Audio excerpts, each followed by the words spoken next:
Ukraine, with at least 11 people there killed and over 20 injured in an attack by Russian airstrikes on the central city of Kyiv, which happens also to be Volodymyr Zelensky's hometown. Now, Kyiv and Kharkov have also sustained Russian fire. This comes amid the Ukrainian counteroffensive, with its military claiming to have retaken at least 7 villages from Russian occupation over some 100 square kilometers of territory.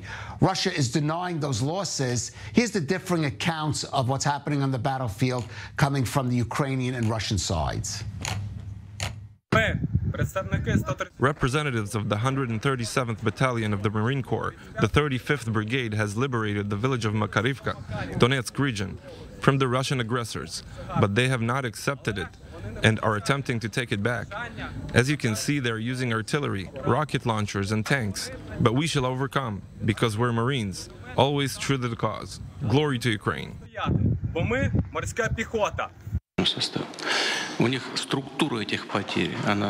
The structure of their losses does not look good for them. What am I speaking about? Out of personnel losses, which are approaching the mark that could be called catastrophic, the structure of those losses is not good. As we know, personnel losses can be those injured as well as those killed. Usually, if I'm not mistaken, the irreversible losses are around 25%, 30% maximum. It is almost 50-50 for them. And joining us in studio now, international relations expert Dr. Emmanuel Navon. Emmanuel, let's assume for a second that the information about the battlefield coming out of Ukraine is more accurate than that coming from Vladimir Putin.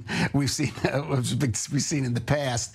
But that raises the question: if Russia really starts to suffer serious reverses in Ukraine, what is the likely outcome here? Is Russia going to resort to even more dramatic, drastic action, or is there a possibility of some kind of settlement? Yeah, well, first of all, regarding the report, obviously, according to Putin, the Ukrainians have been bombing their own civilians, right? So Russia is no longer a superpower, but they're still a superpower in propaganda. We remember how Putin said he was going to liberate Ukraine from Nazism, and his foreign minister, Lavrov, claimed that Russia was protecting itself from Ukrainian aggression. In any case, the big question here now is if and when the NATO-backed counteroffensive of the Ukrainian armed forces is successful or partially successful, and Russia has no other choice but to retreat from at least some of the territories it occupies in Ukraine, will Putin, the big question is, will Putin react with extreme measures such as, for example, tactical nuclear weapons, or will he be induced to reach an agreement with the West? And that is the big question. In any case, I don't see any possibility for him to negotiate with the West and with Ukraine without heavy losses on Russia. And then the question will be, which kind of deal? You know, we've heard about the proposal that has been floated by Henry Kissinger, the former U.S. Secretary of State, who was basically proposing some territorial losses for Ukraine, and Ukraine would get accepted and become a member of the EU and NATO. I don't believe that Russia and the Ukrainians will accept such a model. But at the end of the day, the negotiation will have to include whether or not Ukraine stays out of NATO or not, and whether Russia will basically give up on most of its territorial claims on Ukraine.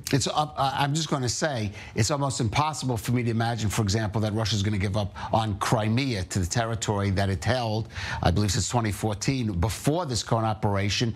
And yet we've heard, at least from the Ukrainian side and President Zelensky, that any deal that doesn't involve or address the Crimea situation is not going to be acceptable on his end. So that's the question, whether NATO, whether the United States and Europe will be able to use the leverage of Zelensky and tell him, look, we've been supporting you in this war.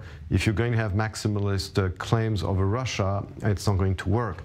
The fact that basically Crimea was already lost to Russia in 2014 without any real reaction from the West, later, like almost 10 years later, to say, well, we'll take also the Crimea, that might actually be a red line for Russia. And of course, this is not to justify Russian aggression and illegal annexation of Crimea, but let's be realistic. And I think that the West definitely can afford, after all we did for Ukraine, to demand from Zelensky to be realistic. And if we're going to reach a deal with Putin, then things have to be realistic, and I think that the the negotiation will really boil down to Ukraine's demands and to what the West is willing basically to impose on Zelensky after everything NATO did for Ukraine. All right, Dr. Emmanuel Navon, we'll just have to see how this plays out.